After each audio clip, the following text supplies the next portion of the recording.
दोस्तों, मैं हूं संजय भूषण पटियाला और आप लोग कई दिनों से देख रहे होंगे कुंभ मेला में जो लड़की वायरल हुई थी जिसका नाम है मोनालिसा, काफ़ी चर्चे में रही है और समय समय पर मैं अपडेट देते रहता हूं। और आज फिल्म के जो डायरेक्टर है मनोज मिश्रा जी मेरे साथ हैं, बहुत दिन बाद मिले हैं। सब लोग बोलते हैं कहाँ है ये आदमी, खोजना मुश्किल था। कब तुरंत फ्लाइट से दिल्ली, तुरंत देहरादून, तुरंत यूपी, तो कभी झारखंड, तो कभी मध्य प्रदेश, कहाँ कहाँ की यात्रा होती है उनको पता नहीं होती है।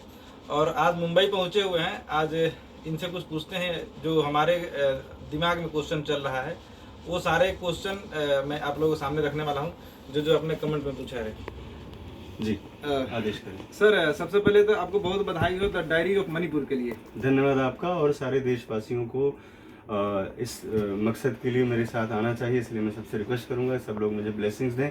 ये बहुत बड़ा बोल्ड डिसीजन लिया है मैंने, एक बंजारन, एक छोटे तबके की बच्ची को आगे बढ़ाने के लिए, और इसमें सबका आशीर्वाद, सबका साथ सहयोग मुझे चाहिए और जनता जनार्दन के बगैर ये प्रयास संभव नहीं हो पाएगा। मेरा पहला क्वेश्चन है जो पूरे हिंदुस्तान की जनता चाहती है कि करिए, द डायरी ऑफ मणिपुर की शूटिंग कब होगी और मोनालिसा इसमें क्या रोल निभाएगी? मोनालिसा जो बच्ची है अभी, जिस लायक है, मैंने उसको सोच समझ कर फिल्म में कास्ट किया है। मेरी फिल्म में जो किरदार है वो एक गरीब बच्ची का है जो बहुत किसी छोटे से गांव में रहती है, और उस बच्ची के अपने सपने हैं और उसके कुछ दोस्त हैं, कुछ गाय हैं, कुछ तितलियां हैं, कुछ पक्षियां हैं। तो एक अच्छी सी ज़िंदगी जो अपने आसपास, जैसे अभी तो उसने जिया है प्रकृति के पास, कुदरत के आसपास, वैसा ही हमारी फिल्म में भी कैरेक्टर है। तो बहुत ज़्यादा उसको और जाने की जरूरत नहीं पड़ेगी, मतलब उसको अगर बेसिक चीज़ें हम सिखा ले गए तो बड़ी आसानी से फिल्म में वो मेन लीड की भूमिका निभा सकती है। मोनालिसा से जब पहली बार गए थे कुंभ मेला मिलने के लिए, तो आपसे मोनालिसा से मुलाकात नहीं, उनके फैमिली वालों से मुलाकात हुई जी। तो फैमिली वालों ने आपको बोला कि उनके गांव जाइए, मिलिए जुलिए। जब आप पहली बार मोनालिसा के घर जाने के प्लान आपने किया, क्या कुछ दिमाग में चल रहा था आपके? देखिए, मेरे दिमाग में ये चल रहा था, मैंने परियों की कहानी सुनी थी बचपन में कि एक परी थी और उसकी माँ उसको बहुत मतलब एक लड़की थी, उसको माँ, सौतेली माँ उसको बहुत डिस्टर्ब करती थी। फिर एक रात वो बहुत जब रोती थी, परियाँ उसके पास आईं और उसको छड़ी दी और उसको ठीक कर दिया। फिर उसके अंदर जादुई शक्तियाँ आ गई, तो मुझे लगा कि ये वही लड़की है, उसके अंदर जादुई शक्तियाँ हैं।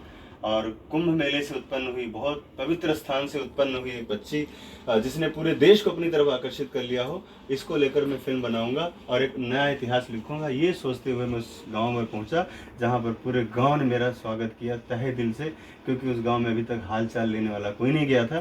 सिर्फ सेल्फी लेने वाले और अपना रील्स बनाने वाले और अपना यूट्यूब चैनल चलाने वाले सिर्फ लोग गए थे। मैं लेकर के गया था एक बड़ा मकसद कि मैं पूरे देश को एक अच्छा मैसेज दूंगा कि एक आम इंसान, एक गरीब तबके के लोग, वो भी सपने देख सकते हैं, वो भी सपने पूरा कर सकते हैं। और इस समय हमारे पूरे देशवासियों ने साथ दिया, वो लड़की को वायरल किया तो देश ने पहचाना, उसको देखा ना। और मैं भी उसको दूसरे तरीके से फिल्म में लेकर के आ रहा हूँ, उसको सिखा के ट्रेन करके अच्छे तरीके से प्रेजेंट करूंगा इंडस्ट्री में। क्वेश्चन है कि मोनालिसा को आपने 21 लाख में साइन किया और 1 लाख रुपए साइनिंग अमाउंट दिया, कितनी सच्चाई इसमें? हाँ ठीक है, लेकिन उसका ट्रेनिंग भी तो हो रहा है, ट्रेनिंग प्रोसेस है उसका। 4 टीचर लगे हुए हैं, उसका फैमिली हमारे साथ वहाँ रह रही है। और चूंकि घर पे नहीं रख सकते थे, वहाँ पर लोग परेशान करते थे, और दूसरी बात टीचर, वो चूंकि गांव में रहते थे, हमारे जो कोच हैं वहाँ भी जाने में मुश्किल थी, तो एक जगह मैंने उनको रखा हुआ है और अच्छे से सब लोग रह रहे हैं, खुश हैं। हाँ, थोड़ा ये सब चीज़ें जो आती हैं तो थोड़ी देर के लिए डिस्टर्बेंस तो हो जाता है, क्या बात है, कहीं ऐसा ना हो जाए, कहीं वैसा ना हो जाए, कहीं जेल ना हो जाए मनोज मिश्रा। ऐसा कुछ नहीं हो सकता। ये तो मैं जानता हूँ कि मेरा नाम लेकर लोग मीडिया में आना चाहते हैं, चर्चा करना चाहते हैं, ताकि उनकी जो सोई हुई आत्माएं हो फिर से बाहर आ जाएं, लोग उनको जान जाएं कि जिंदा हैं, क्योंकि अपने कर्मों से तो मर चुके हैं वो, अब इसी बहाने जिंदा होना चाहते हैं।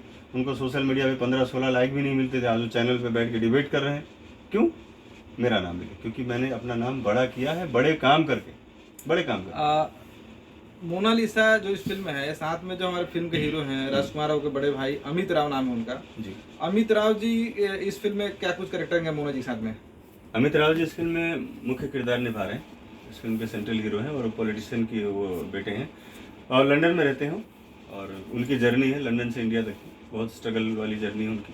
बहुत सारे उनके कैरेक्टर के अंदर बहुत सारे ट्रांसफॉर्मेशन है, मतलब तो एक चैलेंजिंग किरदार है, लेकिन वो चूँकि मजे हुए एक्टर हैं, थिएटर के बहुत बड़े आर्टिस्ट हैं वो, तो मेरे ख्याल से वो मेरा सिलेक्शन सबसे परफेक्ट सिलेक्शन है। मतलब मणिपुर पिक्चर का नाम है, तो मणिपुर में आप क्या दिखाना चाहते हैं? हम तो ये पिक्चर की स्टोरी आपसे नहीं पूछ रहे हैं, लेकिन दुनिया जानना चाहती है कि आप बनाना क्या चाहते हैं। हमेशा कंट्रोवर्सी में मनोज मिश्रा रहते हैं, तो क्या फिर से हिंदुस्तान और मणिपुर की कंट्रोवर्सी चलेगी? हिंदुस्तान और मणिपुर की कोई कंट्रोवर्सी नहीं है। मणिपुर में भी इंसान रहते हैं, और मणिपुर में वो इनोसेंट इंसान रहते हैं जिनको हमने कभी अपने में एक्सेप्ट ही नहीं किया। हम लोग उनको कभी चाइनीज़ बोलते रहे, कभी चिंकी करके, कभी कुछ, लेकिन हमारे भारतीय हैं वो। हमारी फिल्म की कहानी का सबसे बड़ा विषय यही है कि हमने आज तक उनको अपनाया क्यों नहीं, हमने आज तक उनको गले क्यों नहीं लगाया। फिर सिर्फ चेहरे की संरचना बदलने से इंसान की जो ह्यूमैनिटी वो तो नहीं बदल जाती है ना। तो ये एक तरह से देखा जाए तो हम लोग जो इधर मैदानी क्षेत्र में जो रहते हैं, हम लोगों के लिए बहुत बड़ा सवाल है, क्वेश्चन है ये, कि हमने उनको अपने भारतीय होने के साथ बावजूद भी हमने उनको अपने से अलग करके रखा। मेरा बड़ा उद्देश्य बड़ा है, मैं चाहता हूँ ह्यूमैनिटी लोगों में जाए और ये मकसद लोगों में फैले कि हम सिर्फ और सिर्फ भारतीय हैं, और इसके लिए हमें पहल करने की ज़रूरत है, और हमारा सिनेमा उसका सबसे पहला एक एग्जाम्पल बनेगा। मोनालिसा से मिल क्या है? मोनालिसा कितने भाई कितने बहन है, उनके मम्मी पापा कौन कौन है, उसका रियल नाम क्या है? उसका रियल नाम भी यही है, मोनालिसा ही नाम है, और उसके बहनें भी हैं, भाई भी है। भाई तो मुझे वहीं कुंभ में ही मिल गया, फिर अभी मुलाकात हुई जब मुझे एयरपोर्ट छोड़ने आए थे सारे लोग। तो माँ है उसकी, बड़ी माँ है, बड़ी माँ के साथ ज़्यादा उसका टाइम बीतता है, और माँ चूँकि बाहर ज़्यादा रहती है, पापा भी बाहर रहते हैं, तो बड़े पापा के साथ ज़्यादा टाइम रहता है, और बड़े पापा ही उस घर के सबसे जिम्मेदार व्यक्ति हैं, वही उन्हीं का डिसीजन सब फाइनल डिसीजन माना जाता है। तो एक बड़ी ही मतलब संस्कारी फैमिली है वो, बहुत ही उनके अंदर के जो अपने रूल रेगुलेशंस हैं वो बहुत ही अच्छे हैं।